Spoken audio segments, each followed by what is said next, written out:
Madness is a relative state. Who can say which of us is truly insane? And while I roam through Central Park wearing moth-eaten clothes and a surgical mask, screaming revolutionary slogans and laughing hysterically, I wonder even now if what I did was really so irrational.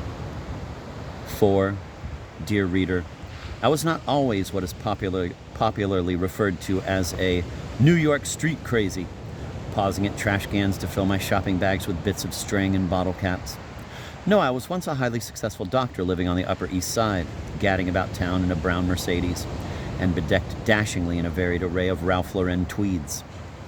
Hard to believe that I, Dr. Ossip Parkis, once a familiar face at theater openings, Sardi's, Lincoln Center, and the Hamptons, where I boasted great wit and a formidable backhand, am now sometimes seen roller skating unshaven down Broadway wearing a knapsack and a pinwheel hat. The dilemma that precipitated this catastrophic fall from grace was simply this. I was living with a woman whom I cared for very deeply and who had a winning and delightful personality in mind, rich in culture and humor and a joy to spend time with. But, and I curse fate for this, she did not turn me on sexually. Concurrently, I was sneaking across town nightly to rendezvous with a photographer's model called Tiffany Schmiederer, whose blood-curdling mentality was in direct inverse proportion to the erotic radiation that oozed from her every pore. Undoubtedly, dear reader, you have heard the expression, a body that wouldn't quit. Well, Tiffany's body would not only not quit, it wouldn't take 5 minutes off for a coffee break. Skin like satin, or should I say, like the finest of Zabar's Novi, a leonine mane of chestnut hair, long willowy legs in a shape so curvaceous that to run one's hands over any portion of it was like a ride on the cyclone. This is not to say the one I roomed with, the scintillating and even profound Olive Chomsky, was a slouch physiognomy-wise. Not at all. In fact, she was a handsome woman with all the attendant prerequisites of a charming and witty culture vulture and, crudely put, a mechanic in the sack. Perhaps it was the fact that when the light hit Olive at a certain angle, she inexplicably resembled my Aunt Rivka. Not that Olive actually looked like my mother's sister. Rivka had the appearance of a character in Yiddish folklore called the Golem. It was just that some vague similarity existed around the eyes, and then only if the shadows fell properly. Perhaps it was this incest taboo, or perhaps it was just that a face and body like Tiffany Schmiederer's comes along every few million years and usually heralds an ice age or the destruction of the world by fire. The point is, my needs required the best of the two women. It was Olive I met first, and this after an endless string of relationships wherein my partner invariably left something to be desired. My first wife was brilliant but had no sense of humor. Of the Marx Brothers, she was convinced the amusing one was Zeppo.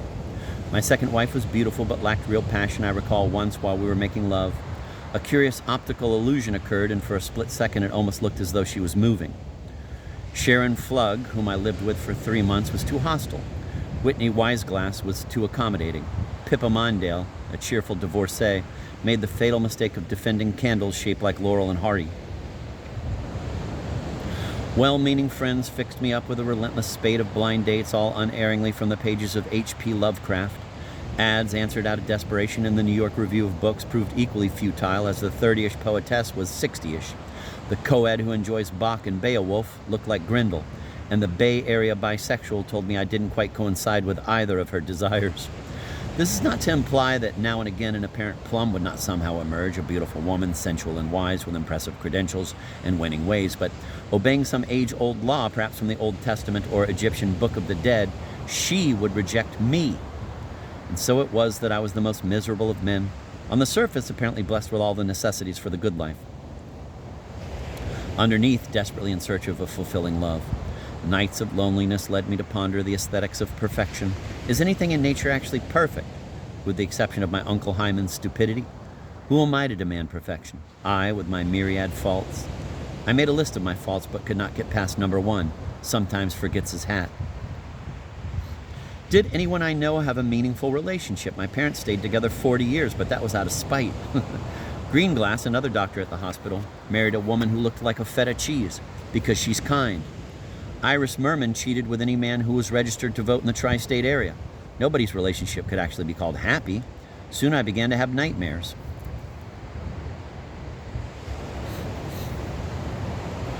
I dreamed I visited a singles bar where I was attacked by a gang of roving secretaries. They brandished knives and forced me to say favorable things about the borough of Queens. My analyst counseled compromise. My rabbi said, settle. What about a woman like Mrs. Blitzstein? She may not be a great beauty, but nobody is better at smuggling food and light firearms in and out of a ghetto. An actress I met, who assured me her real ambition was to be a waitress at a coffee house, seemed promising, but during one brief dinner, her single response to everything I said was, "That's salad." Then one evening, in an effort to unwind after a particularly trying day at the hospital, I attended a Stravinsky concert alone. During intermission, I met Olive Chomsky, and my life changed.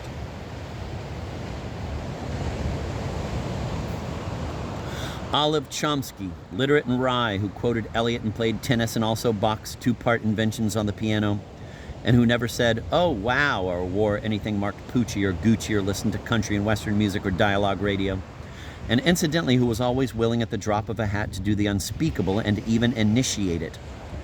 What joyful months spent with her till my sex drive, listed, I believe, in the Guinness Book of World Records, waned. Concerts, movies, dinners, weekends, endless wonderful discussions of everything from Pogo to Rig Veda, and never a gaffe from her lips. Insights only. Wit, too. And of course the appropriate hostility toward all deserving targets, politicians, television, facelifts, the architecture of housing projects, men in leisure suits, film courses, and people who begin sentences with basically.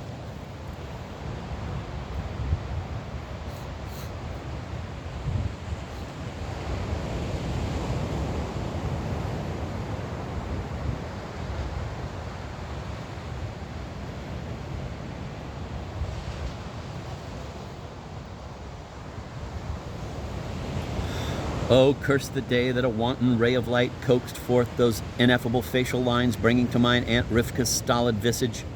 And curse the day also that at a loft party in Soho, an erotic archetype with the unlikely name of Tiffany Schmieder adjusted the top of her plaid wool knee sock and said to me with a voice resembling that of a mouse in the animated cartoons, "What sign are you?" Hair and fangs audibly rising on my face in the manner of the classic lycanthropic. I felt compelled to oblige her with a brief discussion of astrology, a subject rivaling my intellectual interest with such heavy issues as Est, alpha waves, and the ability of leprechauns to locate gold.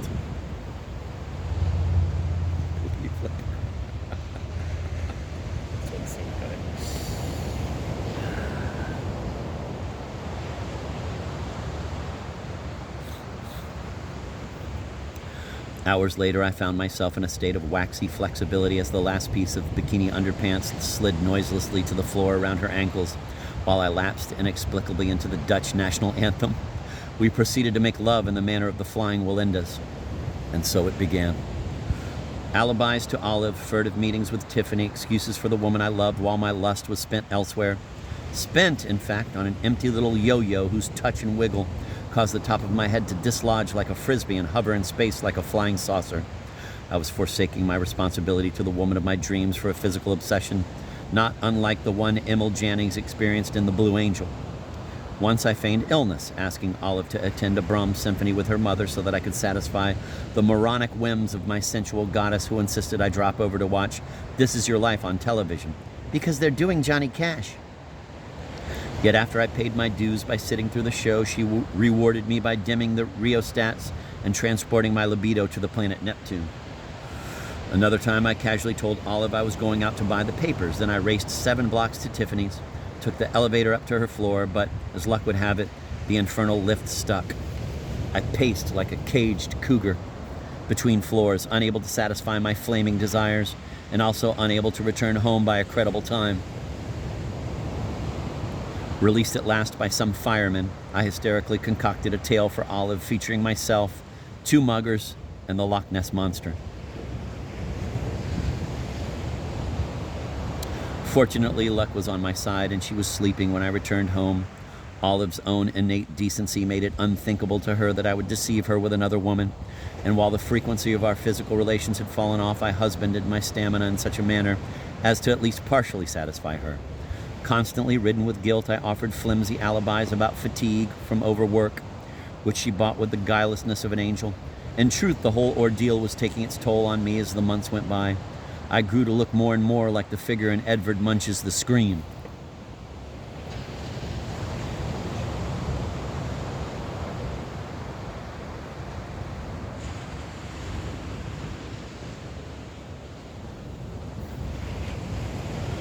Pity my dilemma, dear reader, this maddening predicament that afflicts perhaps a good many of my contemporaries, never to find all the requirements one needs in a single member of the opposite sex. On one hand, the yawning abyss of compromise, on the other, the enervating and reprehensible existence of the amorous cheat.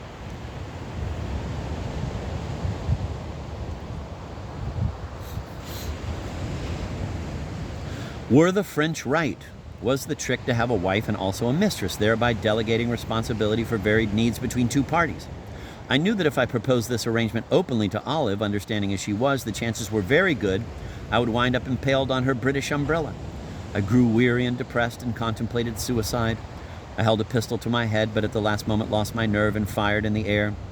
The bullet passed through my ceiling, causes Mrs. Fiddleston in her apartment overhead to leap straight upward onto her bookshelf and remain perched there throughout the high holidays. Then one night it all cleared up. Suddenly and with clarity one usually associates with LSD, my course of action became apparent. I had taken Olive to see a revival of a Bela Lugosi film at the Elgin.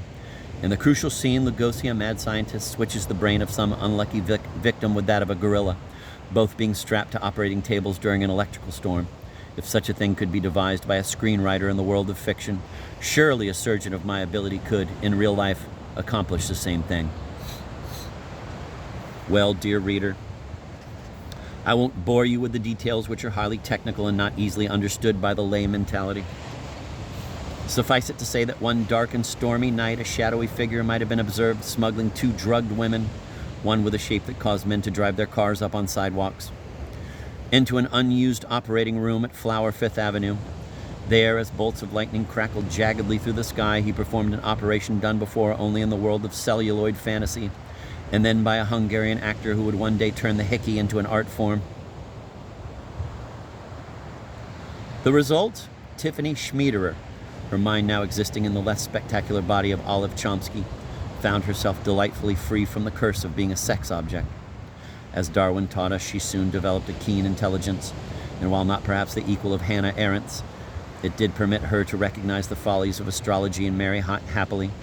Olive Chomsky, suddenly the possessor of a cosmic topography, to go with her other superb gifts, became my wife as I became the envy of all around me. The only hitch was that after several months of bliss with Olive that was the equal of anything in the Arabian Nights, I inexplicably grew dissatisfied with this dream woman and developed instead a crush on Billie Jean Zapruder, an airline stewardess whose boyish, flat figure and Alabama twang caused my heart to do flip-flops. It was at this point that I resigned my position at the hospital, donned my pinwheel hat and knapsack, and began skating down Broadway.